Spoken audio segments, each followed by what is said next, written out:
Nope. Next up. We've got a team of players here today. Von Dirks from Wold Architects has been our lead architect. Chad Retke, who is with Kraus Anderson, our construction manager, has been their point person. Susan Brott, who is our communication, done a lot of front-end design work. Margot Bach, obviously watches our dollars and cents and very active. Also oversees the building and grounds program. Eric Hamilton's been engaged around that. And I kind of complete that team in this effort. Steve Butner is also part of this team as he rolls in with technology. But with that, I'll turn it over to Susan to start moving us through the system. Thank you very much, Dr. Dressen and School Board. We are actually quite excited to be here to provide you with some progress updates. And so what we wanted to do was just to kind of circle back to May 2015 and remind everybody where we were. So the community generously supported us with a referendum, and so we wanted to kind of talk a little bit about what were those key pieces of that facilities bond in 2015. And they were those three key themes of transform learning spaces, infrastructure improvements, and security and enhancements. And we'll be kind of going through each of those a little bit today, focusing a lot on those transform learning spaces because that's where the most dirt flies, you'll see. But we also have some infrastructure improvements. We want to review all that's happened since 2015, the progress and the schedule. We'll talk a little bit about budget, although I know Margot has more on budget in her budget presentation to follow later this evening. But I do want to turn it over to, this has truly been, as we were just talking about, truly been a partnership of not just us, and I know Eric's not here, and there's many of us that every Tuesday afternoon we get together and we talk about construction. So it's been a great learning curve for me as a communications person. I've learned a lot about construction over the last 2 years. But these two gentlemen to my right, Chad Retke and Von Dirks, Von with Wold Architects and engineers, and Chad with Kraus Anderson, have been really steering us through a lot of this and have been valuable players. So I will turn it over to them. From a design standpoint, there we go. So from a design standpoint, it was very important when we started the process to look at how are we attacking all the projects holistically. And so rather than look at building by building, we brought all the core planning groups together for all the elementary schools to move forward as a group before going into site-based. We did the same thing with the middle schools. We really started the planning process entirely with the high school in the summer right after the bond passed. In schematic design, we worked with core planning group members that were not only staff members and students from the building, but also community members to look at how the buildings would work. As we moved into the next phase where we went from schematic design into design development, we had user group meetings with staff throughout each of the buildings to look at how the spaces needed to function. And those designs turned from two-dimensional into three-dimensional. We had started to see renderings. We put materials to the project. And we continually looked at cost estimates compared to design scope to make sure that we were not only on budget for one project, but all the projects across the board, and making sure that we were addressing the referenda needs in the design layout for each of the buildings as we went forward. From there, it was working with Kraus Anderson as we developed our construction documents to make sure that what was bid and started to be built could be phased out in a manner that would allow for successful implementation as we went through the projects. But literally, between your staff and your community, hundreds and hundreds of people involved in the process from the start of it to where we are today as we went forward. Yeah, so we kind of we got involved because Kraus Anderson to work jointly with the district and in partnership with Wold early on. And as Vaughn mentioned, a lot of our process in the design part was to make sure that we're aligning the pieces of the city requirements with the district requirements and what the referendum requirements were, making sure that all those were put together in the documents and that we're staying on budget. And that's the biggest piece. And there's a whole process that we work through to try and make those things align.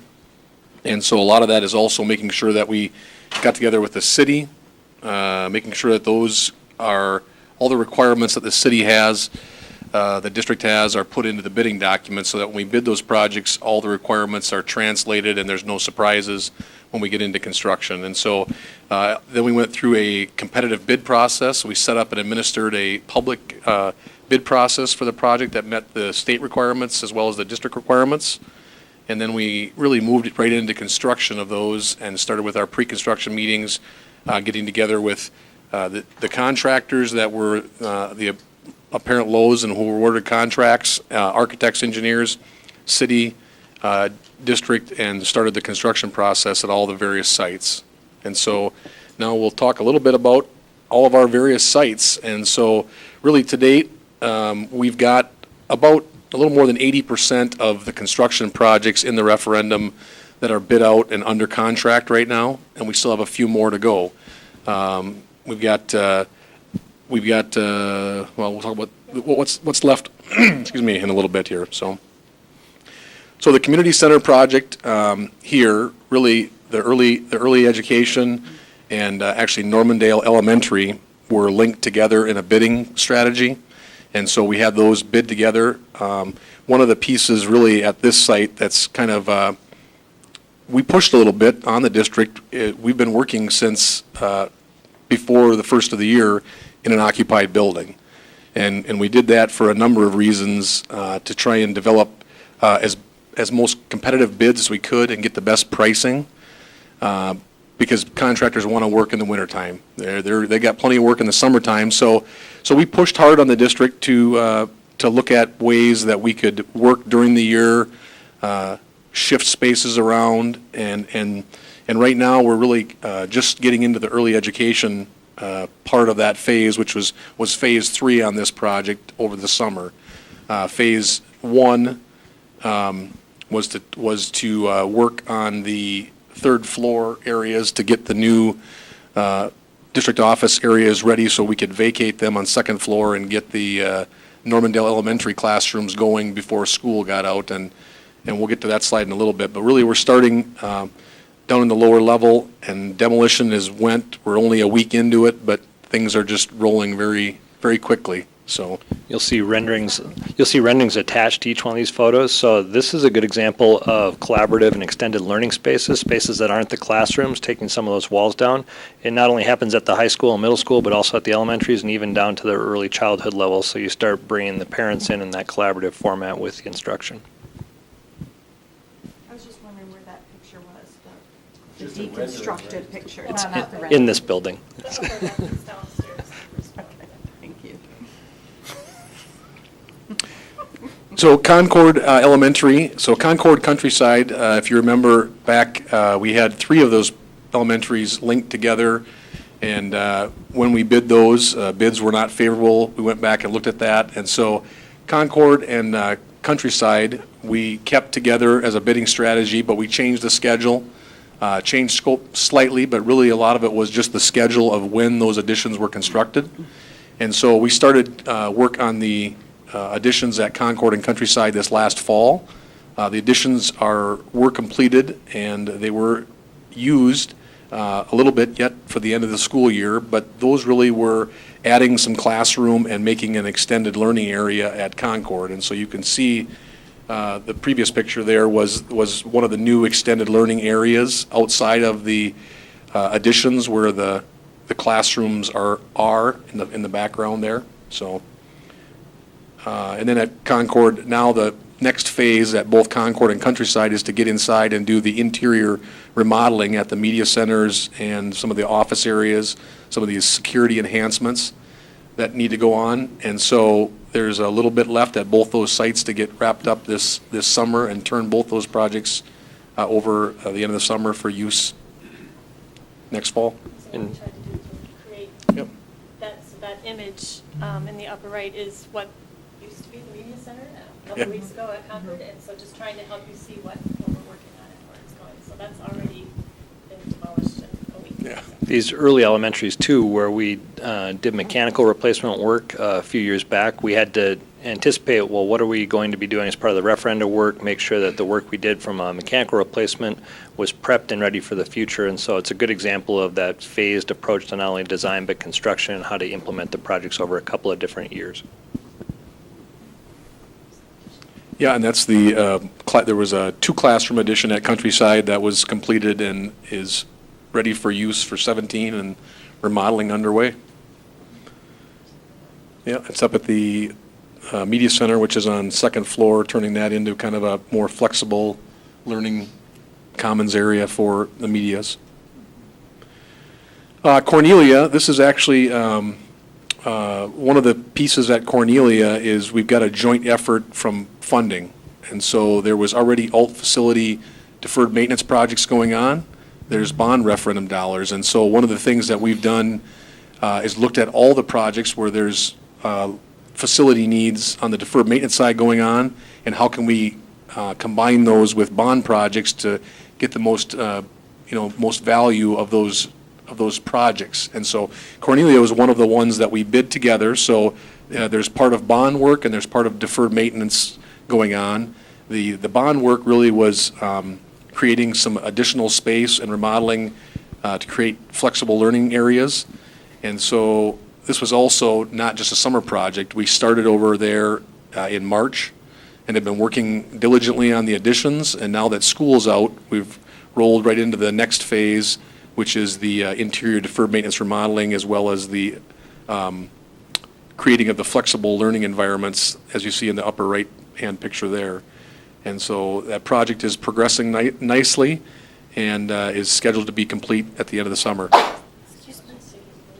Yep, so the picture you're looking at there was actually the old gymnasium in the middle of the building, which is being turned into the new media center and flexible learning areas. And that was actually taken over on the first week in May, and so we're about 4 or 5 weeks into that phase, and it's coming along very nicely.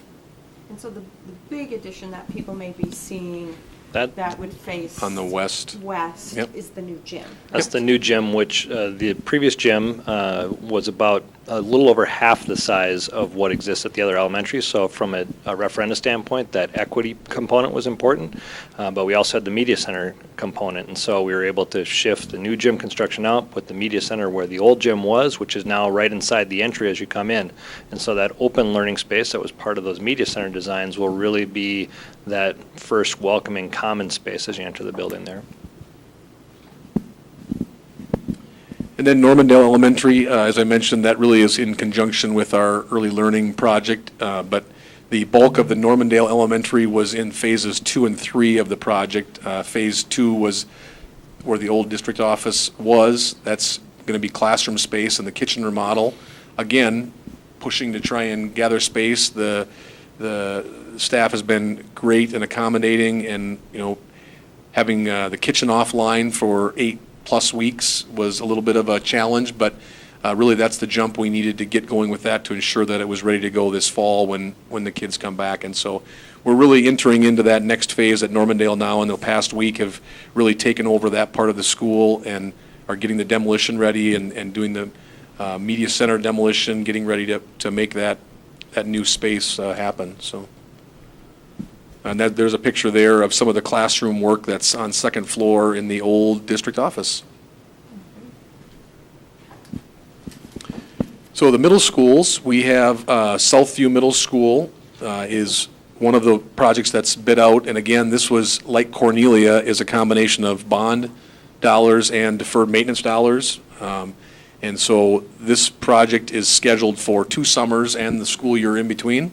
And so we're just getting started really with that project right now, but they're well underway with demolition. And the first phase really is to create the media center remodel and some of those spaces surrounding that area, as well as get some of the major piping in the hallways to start creating that mechanical system changeover. And so there'll be a first phase that'll be completed and turned over in the media center areas this fall, and then we'll work back up onto the 3rd floor of that building to work on that site over the school year on 3rd floor, doing some of the rooftop units and some of those pieces. And then when school is out in the summer of 18, finish up the balance of the remodeling and the deferred maintenance items to turn that over at that point. This is also a good example of the capacity component of the referenda and how it overlapped with other objectives of the referenda. With 9th graders going to the high school in the fall, that freed up space at both Valley View and Southview, buildings that were at their capacity, if not slightly over their capacity, going into these projects. And then that new space now could be used to loosen the building up a little bit, create those extended learning environments, and reorganize the building, for example, by moving the office towards the parking lot side of the building. Can you just remind me, I think this is the picture of where the kids will come in off the bus? Correct. This is the bus entry for the building and student commons. It's centered on the north side of the building. It's the new Yep. office side. Yep. It's So the old horseshoe. Yeah. Old horseshoe space, and the new office space will be on the south side of the building on the first floor. And Yeah. will that just remind me again, is the outside area will be remodeled since all the buses will be there? Correct. Not where they're half and half at this point? Correct. So you'll have to redo that? Half and half might horseshoe, even as we be all call a it. stretch. I think there's buses stacked up on all four sides of that building right now and around. So this will now put all the buses on the one side of the building, stacked up in an angle in more of what we would design as a bus loop. It reorients the office to the south side of the building, creates a stack-up area for cars for queuing into the site so that we can reorganize how early childhood works, how Normandale works, how SelfView works, to try and create a more cohesive traffic approach to the east campus here. But that's not till the fall of 18? Correct. And then we have our high school project. This is really one of the first ones to get going, one of the biggest projects in the referendum. And you can see there that this project has had some of its challenges. You can see in the lower picture that used to be the temporary access out of the temporary student parking lot for the year. They're already starting to get going with the tiered seating that you can see there at the new entry, but that really is a good shot of what will be the new entry into the high school from the student parking lot area. And so that work will be ongoing.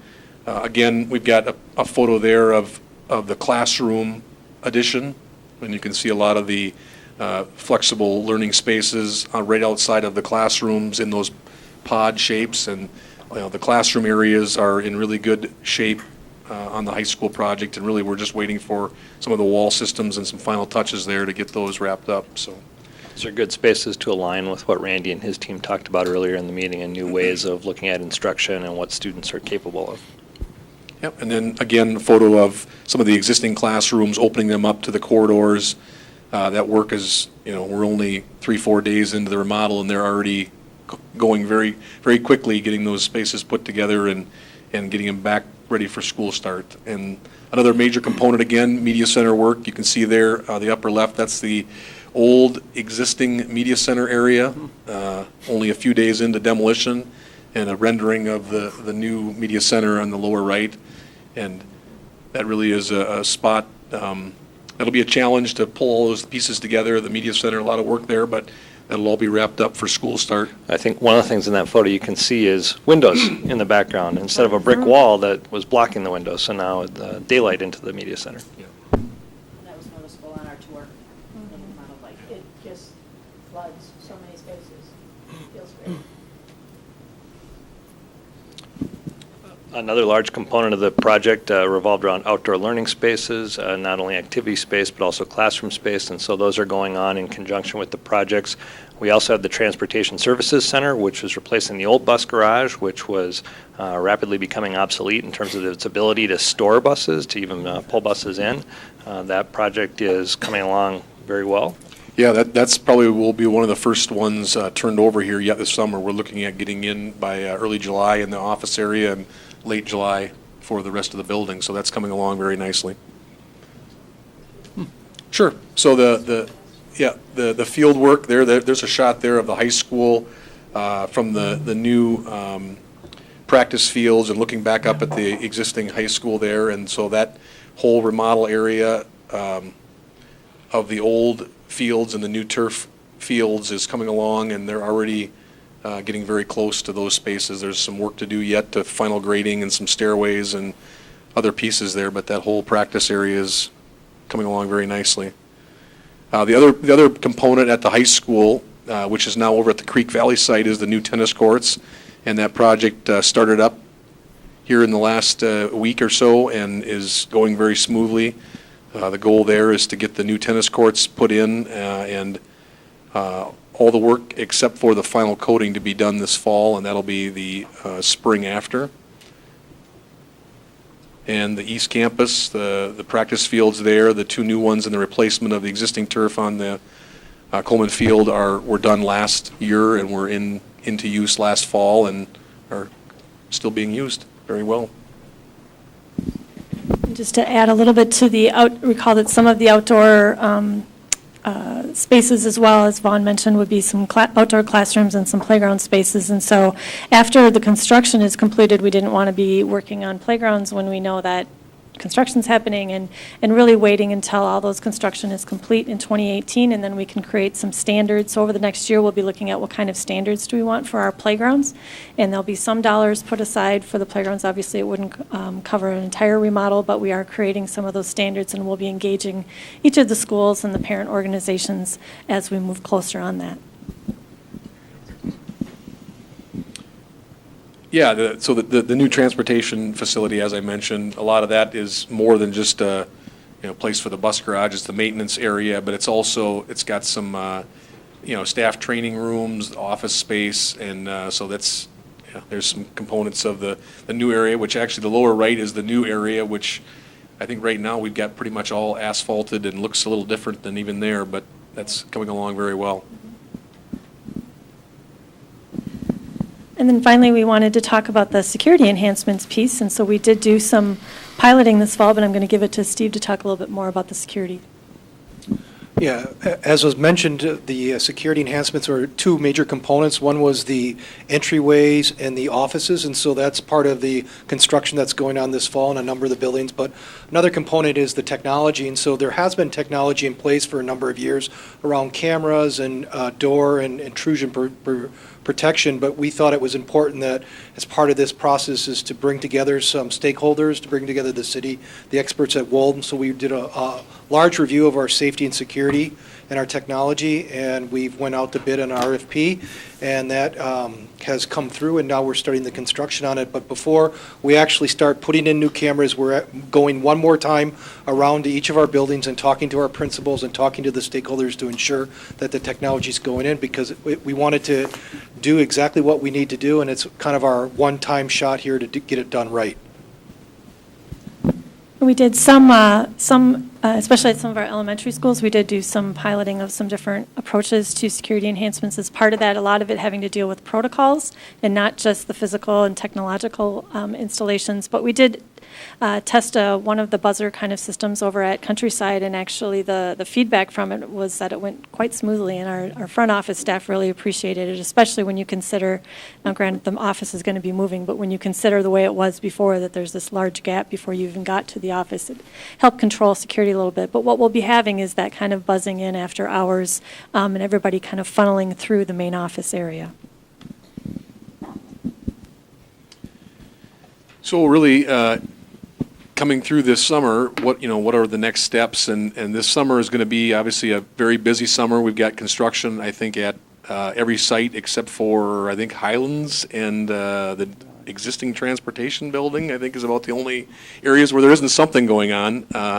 But we've got a few things going into next year. SelfView, obviously, as I mentioned, will be continuing on with its normal progression. And then we have the Creek Valley and Highlands elementary projects to package up, get in alignment and bid out. And then we have the Valley View project, which again, the Valley View, like SelfView, there'll be some referendum, and there'll be a first phase of the deferred maintenance. Not all of it, like SelfView has all of it packaged together.